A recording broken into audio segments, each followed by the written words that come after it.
So today we're going to be looking at some more insane food prices in the UK and comparing it to some other countries as well. You guys let me know, man. What's the craziest inflation you've seen on any food items? For me, it's either chocolate or minced meat. I think those two recently have been going up so much. Be sure to let me know your thoughts on the food. Sainsburys inflation since July last year. Salad cream was 80 pence, now it's £1.60 and it's up 100%. It's doubled in price. Chickpeas were £1.20, now they're £2.20. They're up 83.3%. Vegetable oil 3 litres was £3.40, now it's £5.97. It's up 75. Now, obviously, we're going to have to take this guy's word on the prices, but they seem pretty accurate. I mean, £5.97 for vegetable oil. That is crazy work. That is insane. I know olive oil is more expensive, but olive oil is, again, I guess, more premium. There was also like the issue a few years ago of olive oil where there was no supply and everything was extremely expensive. So it's crazy that cooking oil is so expensive as well, considering it's so highly produced. Salad cream, I mean, I don't eat salad cream, but yeah, very expensive as well, considering what you get. 5.6%. Red lentils were £1.15, now they're £2, and they're up 73.9%. Cucumber was 55p, now it's 89p, up 61.8%.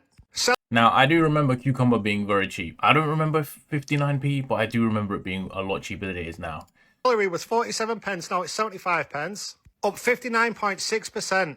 Bassa fillets were £3.14, now they're £5, up 59.2%. Now, that is the frozen one. Now, I do know that the Bassa fillets, like the fresh ones that are in the like the cold section, they are like £1 something, £1.97 for 2 fillets. So, I mean, maybe he's picking and choosing some items. I have noticed that a few items in Sainsbury's have been decreasing in price, or mainly they're just price matching Aldi so they could get more customers because nobody wants to pay extortionate prices for shit. But yeah. 2 quarter-pounder burgers were £1.75, now they're £2.75, up 57.1%. 12 meatballs were £2.36, now they're £3.65, up 54.7%. A kilo of onions was 65p, now they're 99p, and they're up 52.3%. And salmon fillets were £3.29, now they're £5, and they're up 52%. A lot of vegetables and meat in Sainsbury's price increases. That is one thing. I have noticed that salmon is extremely expensive. Extremely expensive. Unless you're going to like a wholesale market, like if you live in London, Billingsgate, or if you're getting that lucky deal they run at some holidays like Christmas or Easter, they run the whole big fillet of salmon, like half a salmon fillet for like half price or something.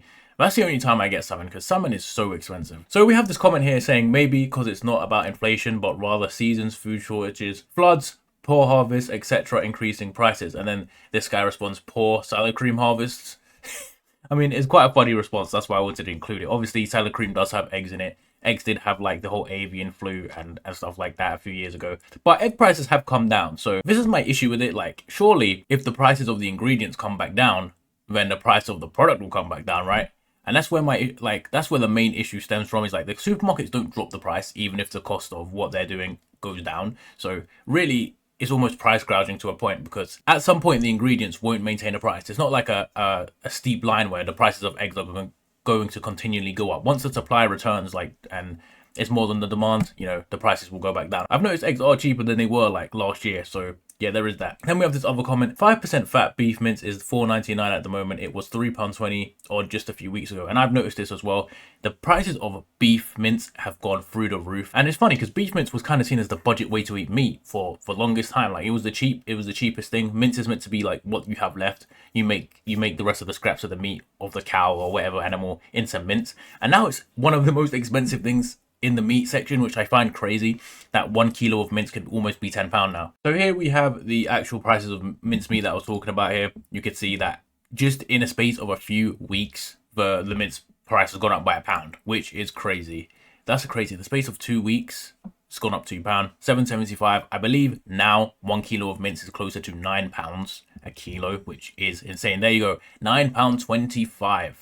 That is insane. So as I said, there is a beef shortage, but it kind of just rules out mincemeat as an option for a lot of people when you're paying £10 a kilo, because you could go get, a kilo of chicken thighs or whatever for a quarter of the price. I think a kilo of chicken thighs are like $2.99, right? So, and maybe 2 kilos is £4.50 or £5 or whatever. So you might as well just eat chicken instead. And when it comes to mincemeat, I would definitely recommend going and looking at your local butchers. The butcher I used to go to, beef has gone up there as well. I believe it is £10.50 for beef mince, but the lamb mince is £8.99. And the quality is so much better when you get it from the butcher. That is a big plus. Obviously, if you're going to pay a premium for mince, you might as well get the best quality you can. So now we're going to look at this as the slideshow showing how some of the prices have gone up over the 4-year period of 2021 to 2025. Bearing in mind COVID was during this time. And I do think one of the main reasons for the food increases and prices is mainly COVID related, obviously.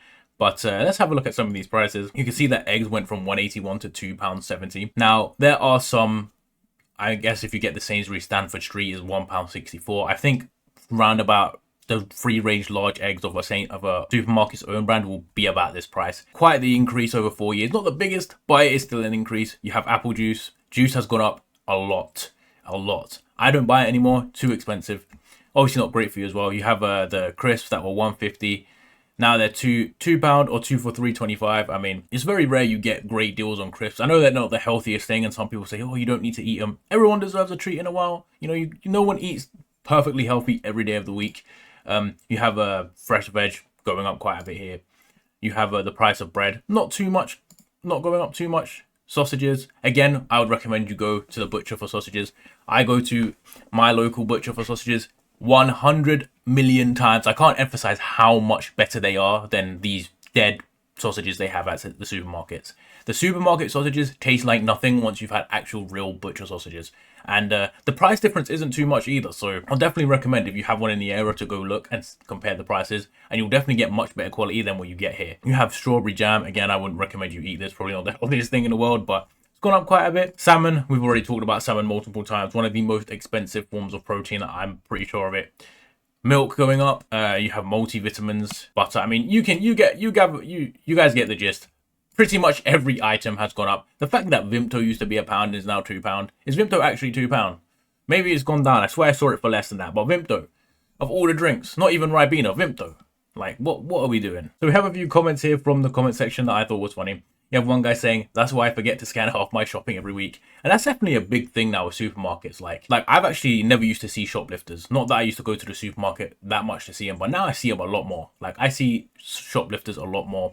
They've also started tagging a lot more items. I mean, we're going the way of the US, where the US basically have everything behind lock and key in supermarkets, from like socks to hygiene products to whatever it may be. Anything that people could stuff in their pocket and run out with, it seems like American supermarkets are now got behind lock and key.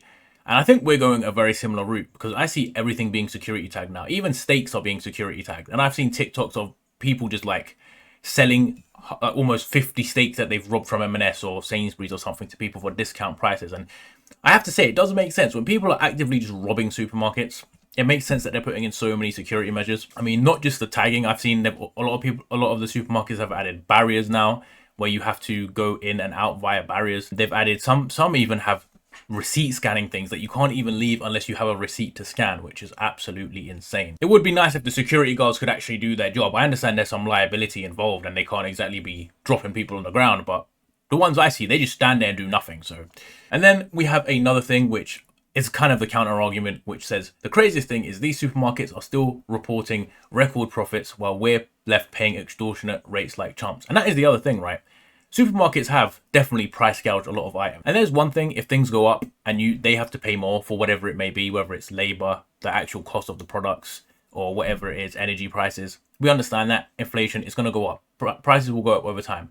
But the jumps that some products have made over time is so drastic. You can't help but put two and two together. When these companies are reporting record profits and their prices are just going up and up and up, put two and two together, there's definitely something fishy going on there. So next we're going to look at another product that has gone up a lot in prices recently. I've noticed over the last few years, chocolate prices have increased immensely. So we're going to have a look at this TikTok about chocolate prices. 3 days ago, I posted that Maltesers were £6.20 and it got quite a few views and a few comments. It's now £6.90. I'm honestly now just lost for words. So there you have it. Maltesers. I mean, I like Maltesers. One of the best chocolates I think there is.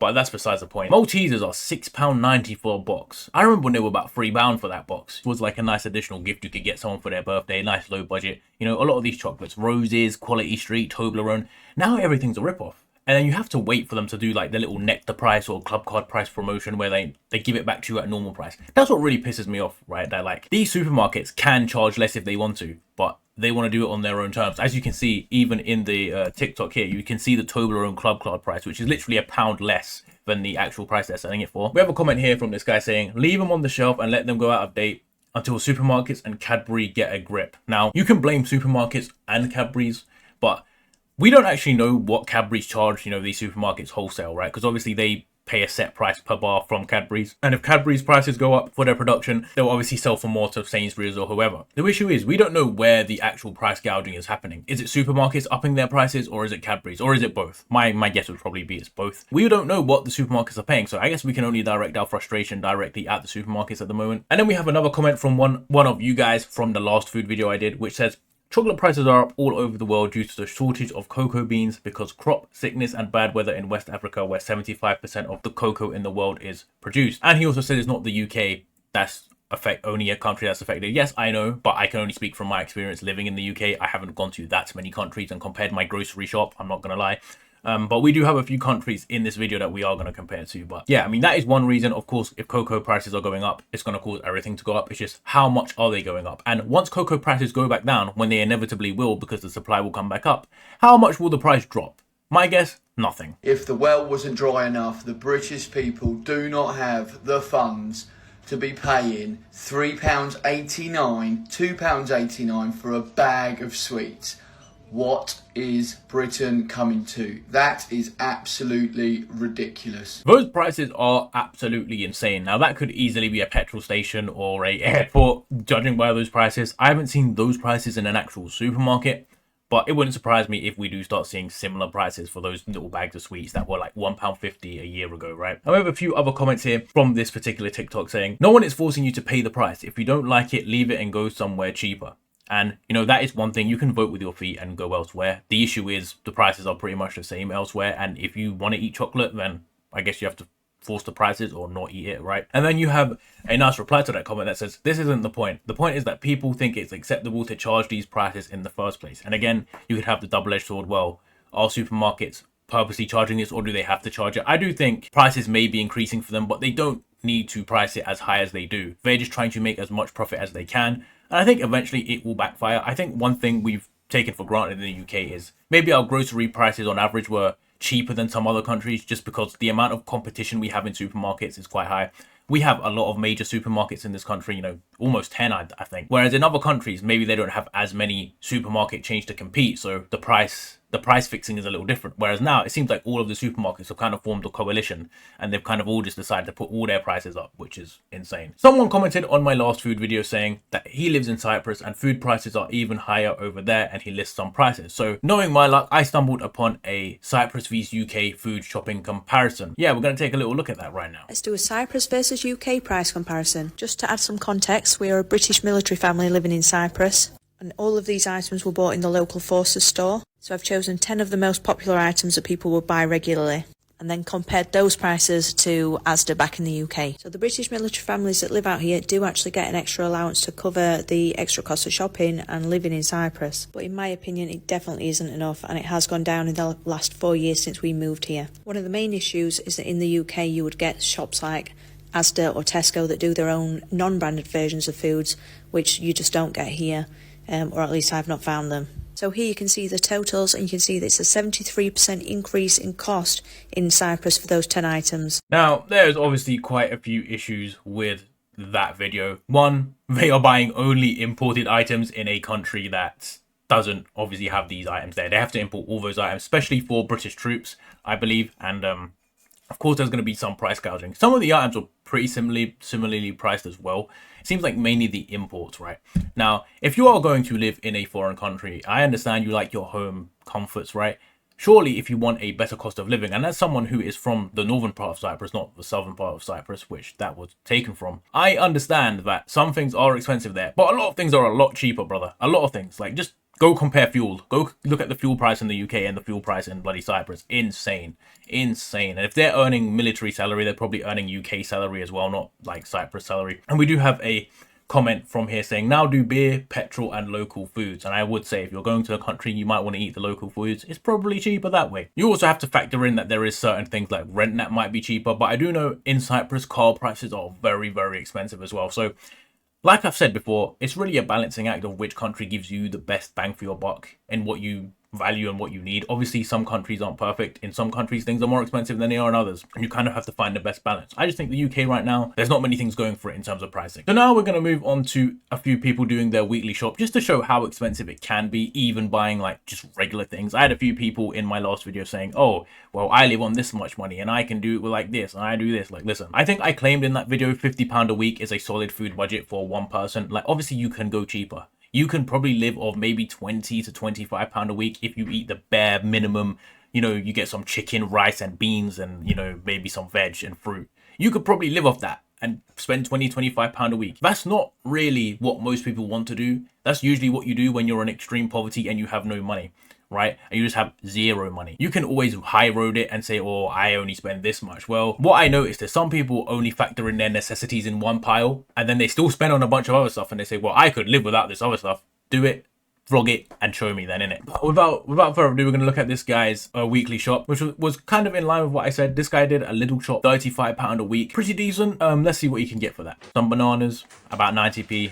15 eggs, pretty good price as well. Chicken legs, 4 chicken legs for £2. I mean, you could maybe get a better price on... The bigger a batch you buy of meat, usually the cheaper it is. I will say that. He managed to got 2 of those. Chicken thighs, $2.69. Tuna in spring water. He got... Is that the John West one? The John West one is more expensive than the own brand. Sometimes some of these things just aren't in stock in Lidl, especially because people go there, they just buy it out in bulk. I remember when there was absolutely no eggs in Lidl. What's that? Some bell peppers, sweet potatoes, more sweet potatoes, frozen veg, frozen fruit, cucumber. Don't know why he just did that to his cucumber, but okay. Kiwis, some rice, avocados, and that's it. That's actually a pretty decent shop for £35. The only real things he can improve is maybe if he could get like a non-branded tuna or maybe switch to sardines or something, which if you don't like sardines, long day for you in it. But chicken, you can get chicken in bigger packs and maybe freeze it. Like the bigger the pack, the cheaper it is per kilo. And in terms of rice, again, if you buy a massive pack of rice on a nectar price or when they're running a deal, if you can somehow get to Costco. I know not everyone can and not everyone has a membership. I don't even have a membership, but sometimes you could just find a nice big pack of rice, 5-10 kilo, that is obviously going to be cheaper and last you longer. So obviously bulk buying is something that is more cost effective in the long run. It's just you need to have the capital up front to front it. So if you don't have a lot of money in your bank, because some people live paycheck to paycheck, we know this. Some people may not even have £35 in their account when they do the food shop, so they have to make sure they keep under it. You know, buying a £15 pack of rice, even if it is better economically over a long period, they might not have that money. But overall, this is a pretty good shop. I will say I managed to get 6 avocados for £2 the other day. He paid 75p each. If you go to some of these local stores and markets, if you can find some, I mean, I live in London, they're everywhere. Like you go to any little borough of London, you're going to find people selling fruit and stuff. You might be able to get some very good deals, which I realized recently. I was getting, you know, a melon for £1, and you know, I think I got 2 melons for £1, a couple mangoes for £1, whereas you get them from the supermarket, they're going to be at least 50p more expensive. So I mean, this guy's doing pretty well, to be honest. And we have some comments here from the comment section. It says Lidl fruit is not food. I will say, I did say this in the last video as well, sometimes Lidl and Aldi produce, it is slightly cheaper, but the quality can be worse. And I understand, you know, everyone has their own experience. Sometimes you get bad produce from anywhere. I just personally have noticed it doesn't last as long as some of the other supermarkets, but I have got good quality from there. I'm not saying everything is bad. Some things can be bad, some things can be good. I just think there's a higher percentage you may get worse produce, right? And then there's another guy saying Lidl chicken is the worst he's ever tasted. Personally, I don't see a problem with Lidl chicken. I've eaten it plenty of times. The only thing I found a bit weird was the chicken wings. They have a lot of feathers and shit on them. They seem like pretty bad chicken wings. I won't be getting chicken wings from there, but apart from that, the other chicken seemed fine. Then you have another comment saying chicken legs £1.50 at M&S, try a comparison shop. And that leads us on to the next segment very nicely, because it's all about comparisons. And a few of you guys left comments talking about how basically nowadays the best deals are found at different supermarkets. You can't just rock up to Sainsburys or Aldi or whoever it is and get all the best deals in one spot. You need to shop around. You need to go to multiple supermarkets to get it. So we have a first comment here. You really have to shop around now. Long life milk at my local Iceland is £2. I can get the same brand in Sainsbury's for 70p. They also do 10 eggs for £1.74. Lidl was a bit cheaper for eggs. Sainsbury's coffee, no matter the brand, is like £7, but in Lidl it's near £4. So you have to shop around. Some things are cheaper here, there, everywhere. So if you can manage to go into 3, 4, 5 supermarkets in your weekly shop, you're gonna get better value for money. It's just going to be a lot more tedious and a lot more walking and getting around, which can be for busy people very difficult. I know most people like to do an online weekly shop. It all comes at once and it's just a lot less hassle, even if it costs a little bit more. And we have another comment here from one of you guys saying, so you have this guy here basically talking about how, you know, you can go to Iceland, you could go straight to the frozen discount section, get £1 things. It might not be great, right? And you can try and do the same thing in every supermarket and get the cheapest things you can and maybe try and spice them up a little bit, as he says, with adding your own toppings to the pizza and stuff. You know, he also said the downside is you may get lower quality food, you may end up having to cut out a lot of luxuries, and there isn't a lot of luxuries involved. I've seen a lot of people, like I said, commenting, well, people don't need to eat fast food, chocolate, crisps, whatever it may be. You know, you don't have to. It's just nice to have. People like to have nice things. People live stressful lives. They need that little bit of encouragement, that little bit of that motivation during their day, you know. And whether that's a chocolate bar, piece of fruit, whatever it is, people should be able to afford that. That's my point. It's not saying, oh, you can live like a hermit, you can save money. Of course you can. It's more of saying you live in the UK, you expect a better standard of life. So now we're going to look at this Asda shop. £83 weekly. A mum with 2 jobs, which, you know, it's crazy to say that these days. But yeah, let's have a look here. Meat. Again, spent a lot on meat. You got the mince meat there. You got the chicken legs, some salmon, a joint, some salami. One thing that is absolutely a rip-off, by the way, is all this sandwich meat. It's so expensive. Why is it so expensive? It's the bloody worst quality meat you can get as well. And it's full of like additives and stuff like that. Why is it so expensive? I might as well just go get some real salami from like a butcher or a specialist or something. You know what I mean? We have the fridge and freezer stuff. I will say some of these things are a bit more of a luxury, like the ristorante, Dr. Octa. Is that how you say it? Octa, whatever. Those pizzas, I did used to eat them as a kid. They are nicer than the own brand Sainsburys or Asda ones, but like they are a lot more expensive. You have these Muller rice things, also a bit more expensive. But like I said, people need a treat. You got some cheese and that, you know, you got the fruit and veg section. Again, this isn't the most expensive part. There's actually quite a good selection as well of stuff. Strawberries can be a bit expensive. Maybe you could try going to a store, like I said. But then you have like the chopped tomatoes, just your everyday things. Some ketchup, some bagels, some pasta. Again, bigger packs of pasta will last you longer and be more cost effective in the long run. Again, people say get the unbranded ketchup, you know, being facetious. And then you have the snacks. People won't want to see this. Some chocolate and some crisps. Oh my god, you're getting ripped off. Yeah, they're expensive, but some people want them, you know. And then you have the cola. Not even getting like Coke, you know what I mean? I don't like this stuff personally. It doesn't taste the same to me. But yeah, and then obviously the nappies and the cloths and the comfort that you need. These are things you need, and I think that's one thing people don't necessarily factor into their grocery shops all the time. It's all the additional household items that do count because you buy them at grocery stores, like the dishwasher tablets or the anything to do with a washing machine, you know what I mean? The softener, even if you buy the Ariel tablets for that, washing up liquid, shampoo, soap, all of these things add up, and all of these things are also increasing in price as well. So I think a lot of people do discount that, but £83 for a week of food and extra bits for the house is a high price. We have some comments here from this one saying, we've always been Aldi, but recently he's getting an online shop from Tesco.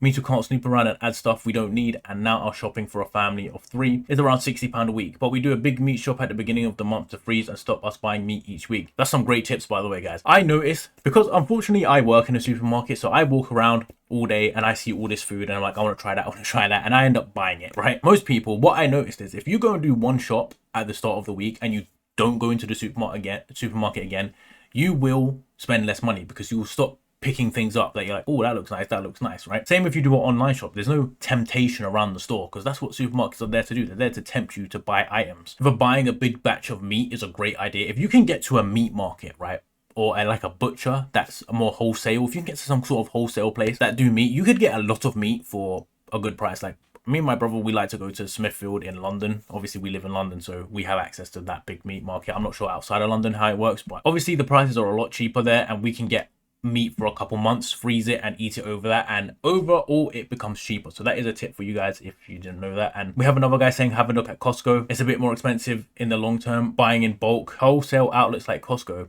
or Meat World, just freezing a lot of meat in my experience could be a lot cheaper and can really depend on how large your family is. Exactly. So going to Costco, you may find that some things may be slightly more expensive, but in the long run you will save money. We are going to now look at the difference between US and UK supermarkets from these Brits here, which is interesting. You an English supermarket and show you what we get. Let's go.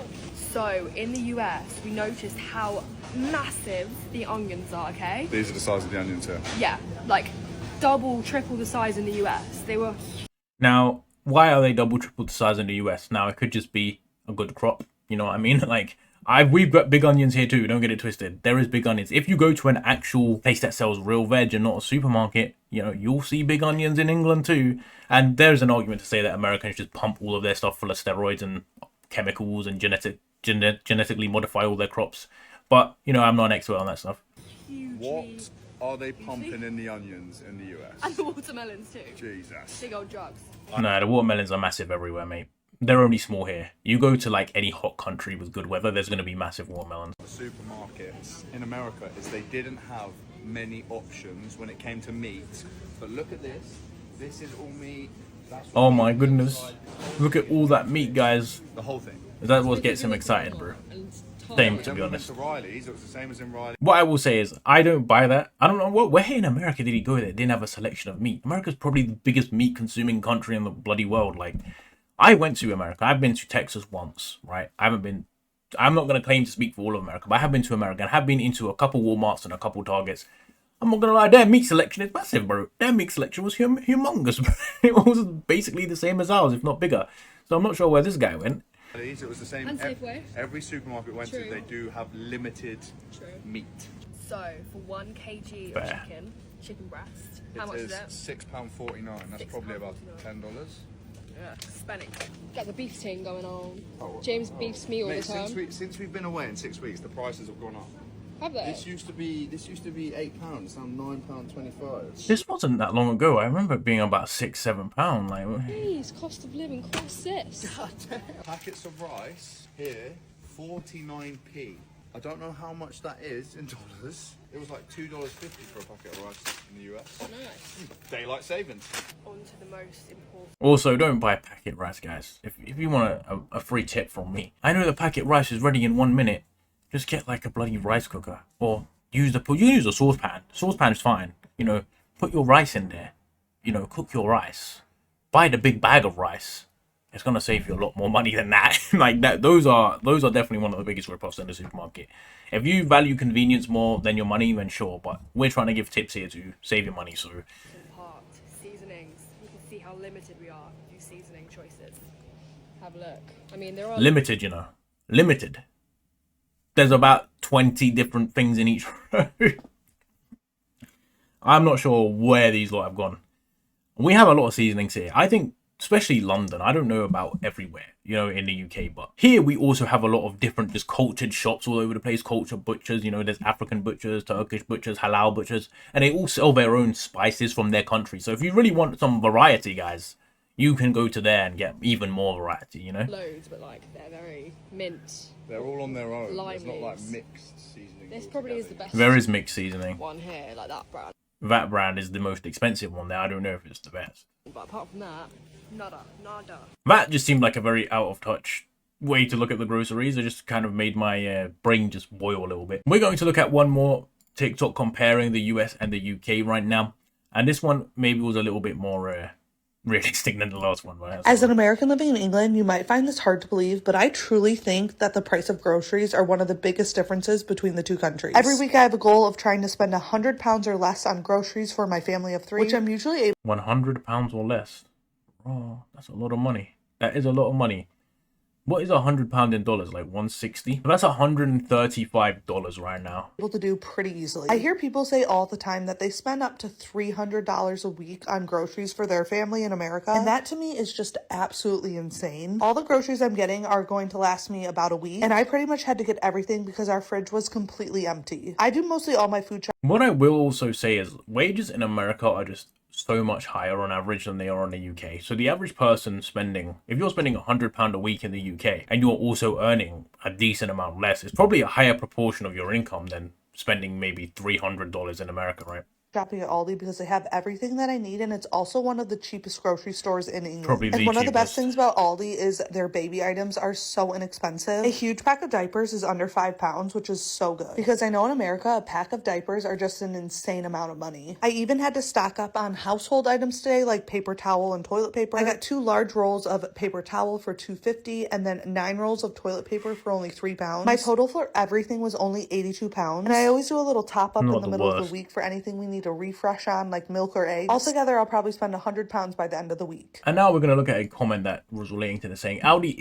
isn't the cheapest now. Most supermarkets price match. Also the worst quality for fresh foods. Now, like I said before, I do think Aldi is probably the worst quality.